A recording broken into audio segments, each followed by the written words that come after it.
Hey, what's up, everybody? Video 44 coming at you with another video. All right, so I want to talk a little Laker basketball at random. 3 seconds ago, I didn't know what I was turning on the camera for, but I'd say, you know what? Let's do this Laker thing, man.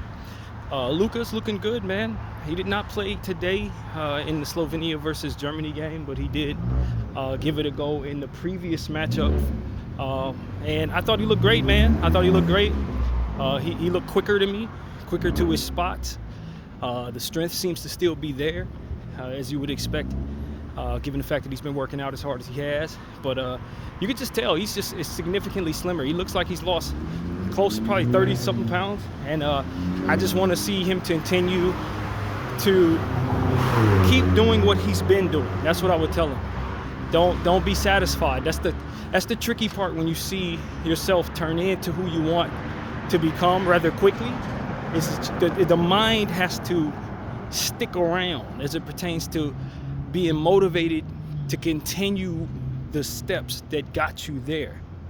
Because it's very easy for people to lose weight and gain it right back, because who they naturally are is in their head a lot of times is that person that has the habits that gain the weight.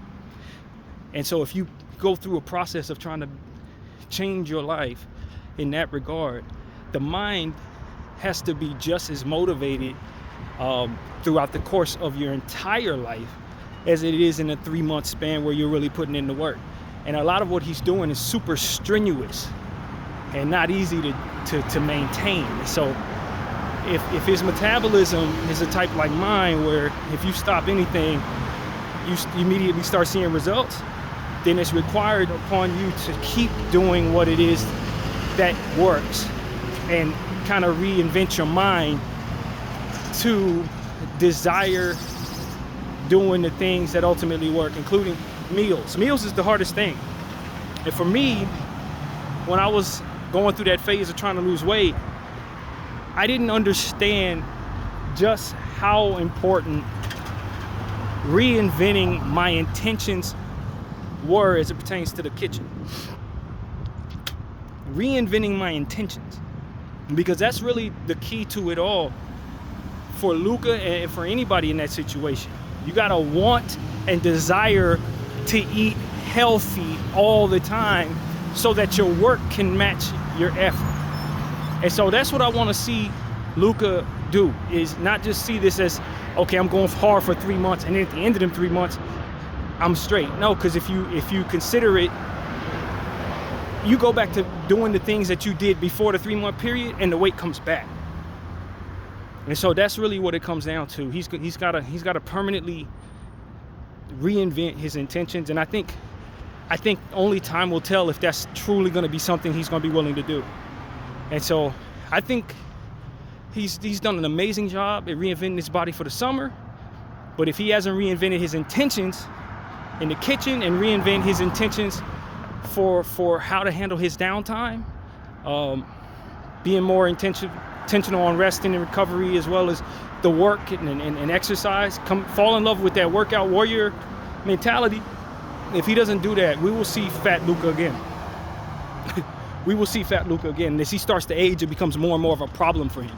And I was listening to somebody, in fact, I've listened to several people say this, but very recently on a podcast, they were joking, saying, listen, he could, if he wants to just drink a few beers, it shouldn't be a problem because he's putting up the numbers. He's a big guy. I was listening to my boy T. We were having this conversation as well. He was saying, if the guy can put up big numbers fat, then why is it so important that he lose weight? Shouldn't we just be backing off of his backside? Because clearly he can exercise minimally and still produce at a very high level on the basketball floor. But my point of view and my opinion on that is what you're trying to accomplish is not only producing on the basketball floor, but also being able to sustain your excellence in longevity, because that's what you're being invested in for 5 years, 3 years, whatever your contract's going to be. And ultimately, your highest probability of not being injured. And the biggest part of that, securing that, is making sure your conditioning is top notch. As I often mention, I grew up admiring Kobe Bryant and Derek Fisher, specifically those two, for how consistent they were with their conditioning and how they came in every year, all year, in shape. Like, to watch those guys as many years as I did, and to see them consistently be able to win at the highest level, and knowing what it is that they were doing in regards to their conditioning, it really made a difference. You know, it's one of those situations where, especially if you're not overly talented, guys like Luka and Kobe, whether they're in shape or not, they're going to be able to produce. But a guy like Derek Fisher, it's even more important that your conditioning is there to make up for where your limitations may be.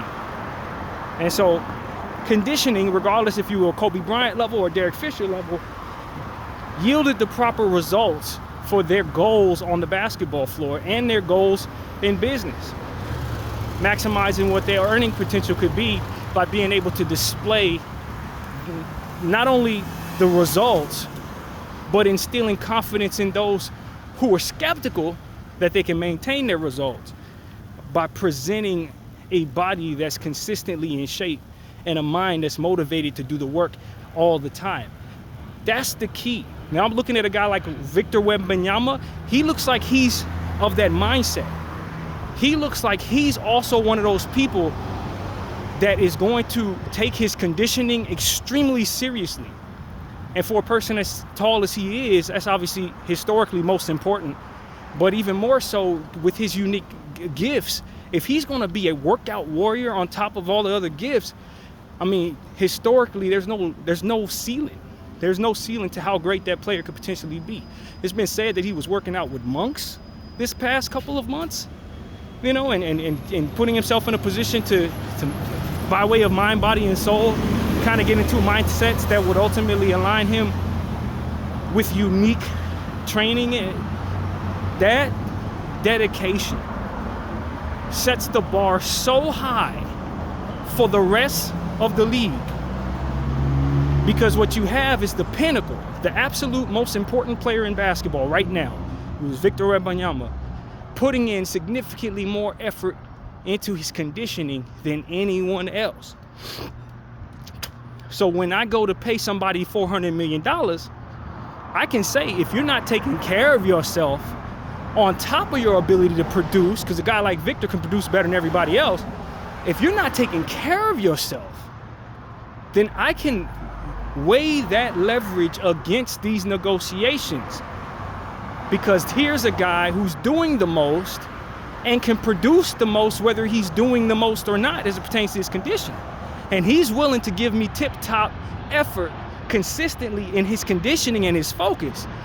The rest of y'all, the number 2 guy, 3 guy, 4 guy, 5 guy, you gotta be able to give me both conditioning and results in order for me to feel confident that paying you the top dollar is something that is going to be the most, the best investment for my dollar. And I think that's essentially what it is. It's the same thing that LeBron James did in being a workout warrior and the most likely to be able to naturally produce.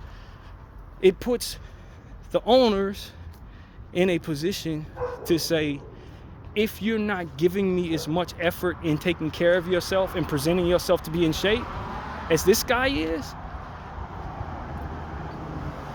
you're not providing me every dollar for what it is I'm investing. You're not giving me the most bang for my buck. So that's really what I see there. And Luka had a little bit of that working against him in Dallas, because Luka's producing all types of fantastic.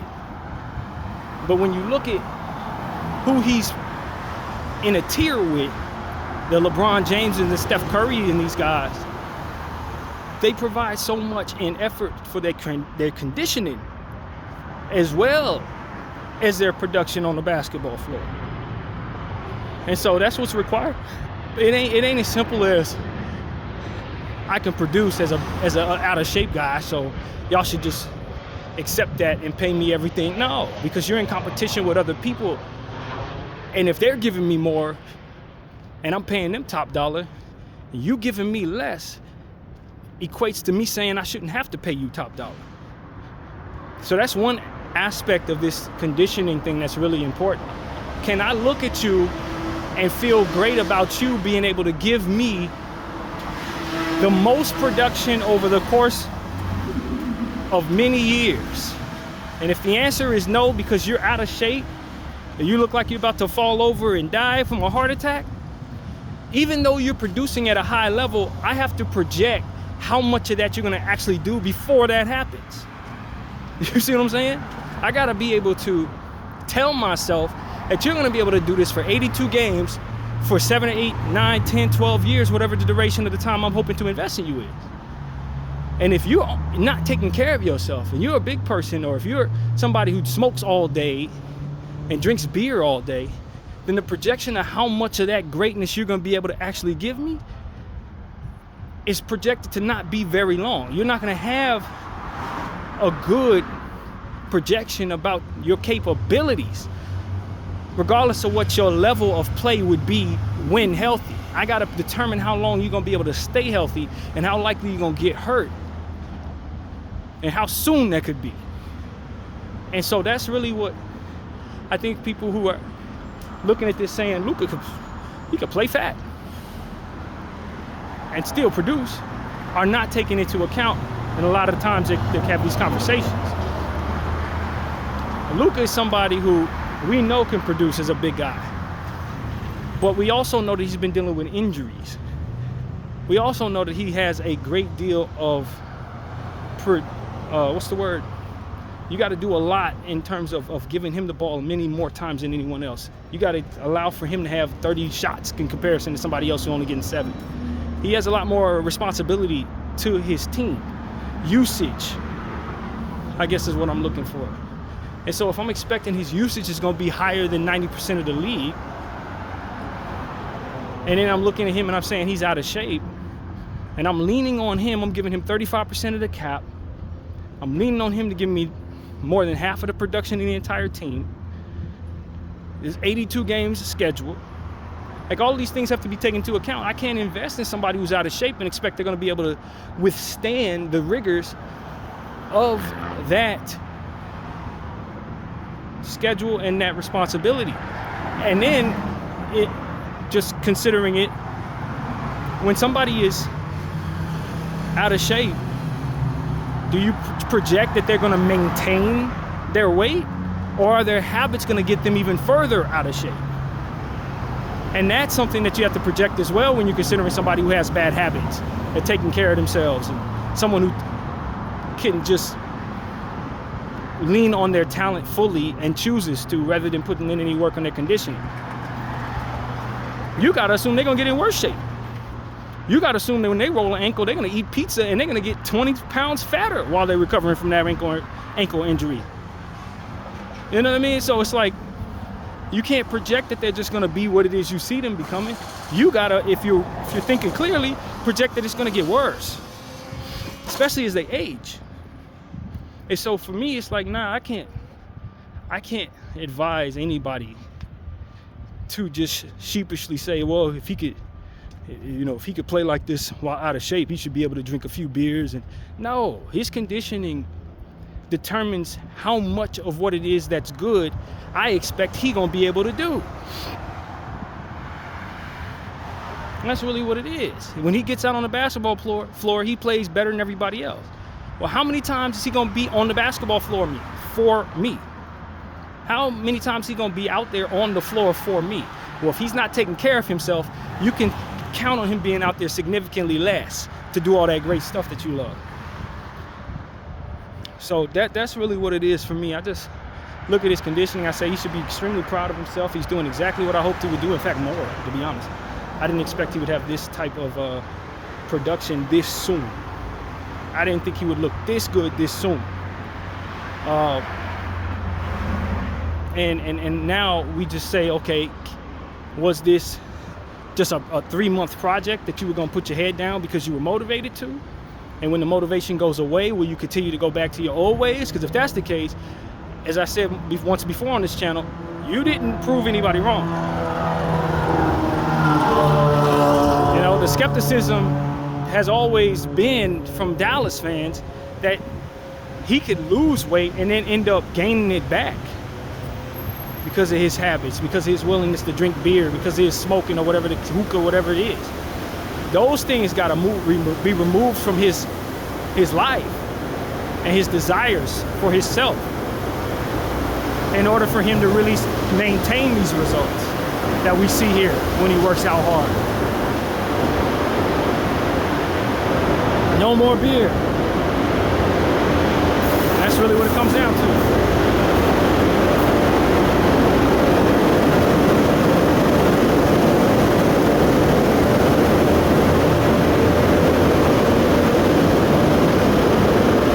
Everybody was getting on Michael Finley for snatching that beer out of Luka's hands. They said it was disrespectful. But Michael Finley was somebody who played at a high level in this league. This is somebody who was an all-star in this league. A very high-conditioned athlete. A high-fly act, even. Michael Finley was nothing to play with when he was a basketball player. I'm old enough to remember watching him play many, many, many times. Michael Finley played for Western Conference teams, the Suns and the Dallas Mavericks. This was not somebody to play with. And so, as I tell you, that was the right move for Michael Finley. To say, hey, Luka, I know what it takes to play at the level you need to play at. You drinking this beer is not harmless, bro. And if Luka would have maybe taken that a bit more to heart, I don't know that he would be a Laker right now. He probably would have been able to stay in Dallas if that would have been something that really, really hit home with him and changed his way of doing things. And so that's really what it is, man. I think when you talk about basketball players, a lot of us, you know, we don't know these guys' background. We don't know where they're from and the cultures that they're from. Some guys come from spaces where people don't really take care of themselves naturally, you know? And so I don't know what about Luka's upbringing or what have you. For all I know, a lot of his influences were beer drinkers and smokers and stuff like that. But when you're an athlete trying to make the top dollar in your league and trying to reach the pinnacle of winning in your league, your conditioning habits need to supersede that for which is normal to you. You got to really adapt to what's going on around you now as it pertains to how people operate and how they take care of themselves. You know, the high, especially if you're gonna play at the highest level and be expected to do the most. You got to really be able to produce, or otherwise people are going to do exactly what Dallas did to Luka.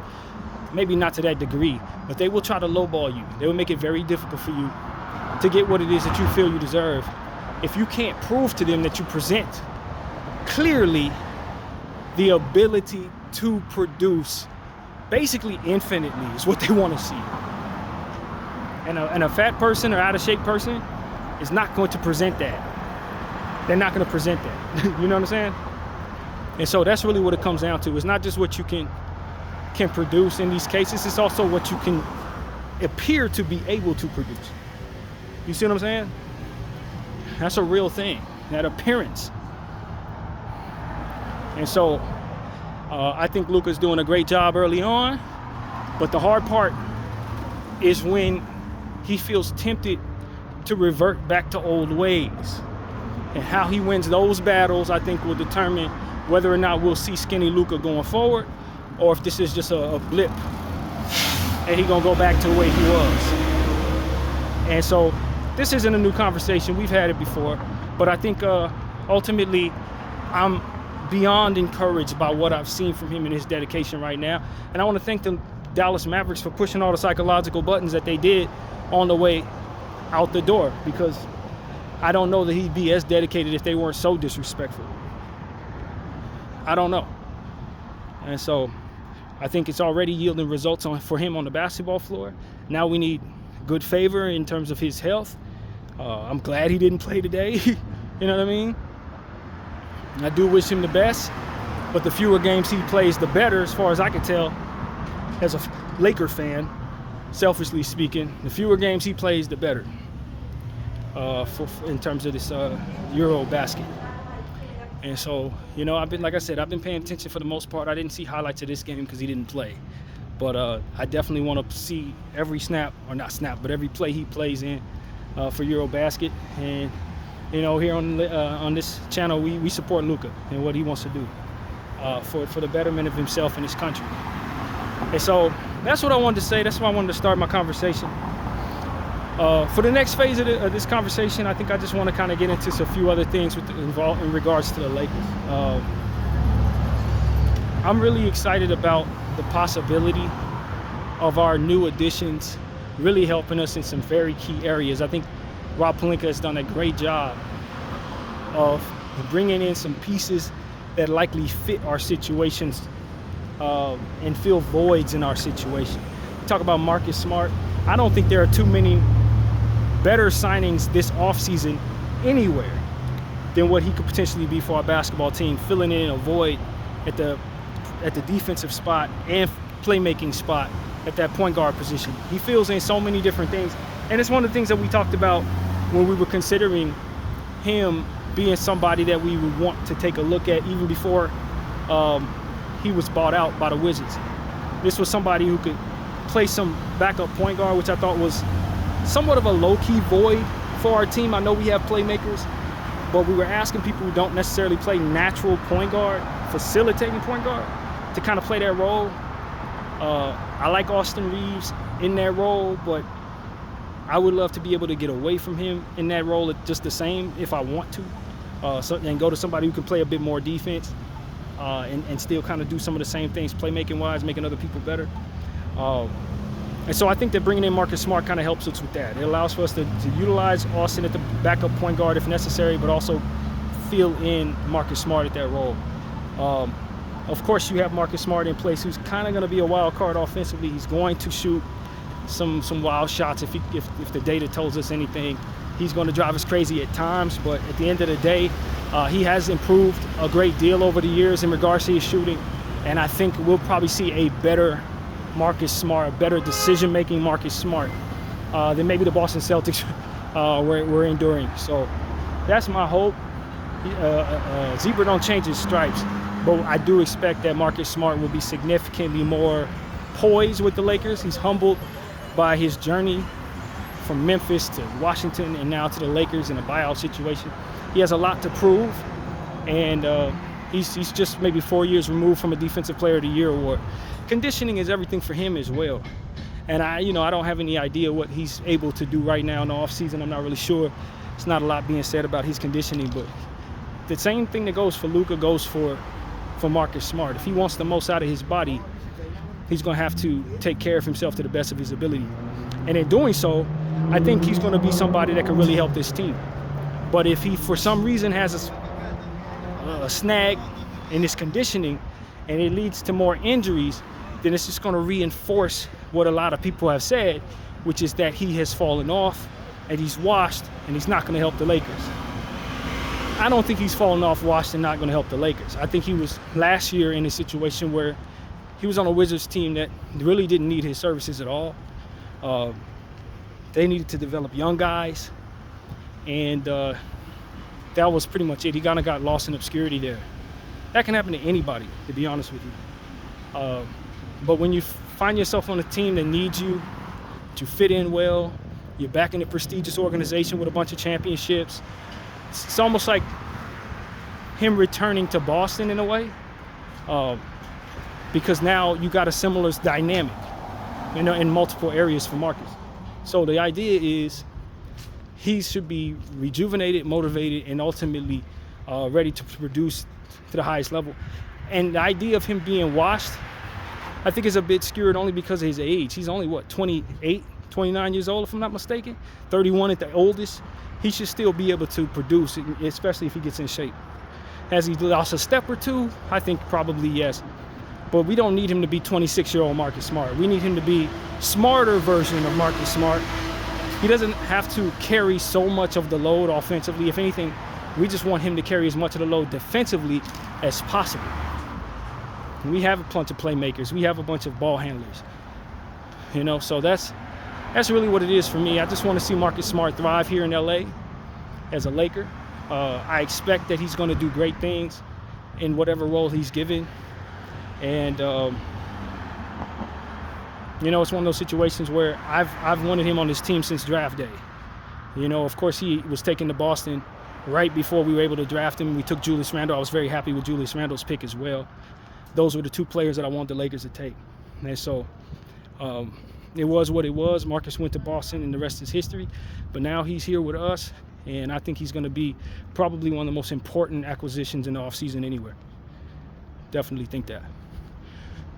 So, I think of DeAndre Ayton, obviously extremely important. You can make a case for him in that same vein just because of how deficient the Lakers were at the center position. I have tempered expectations. I think my expectations for Ayton are a bit lower than the consensus. I think the consensus expects a little more out of DeAndre than I expect from him. But I am excited about our ability to utilize him as a significantly more talented center than what we've been able to throw out there probably for the last 3 or 4 years with respect to Anthony Davis.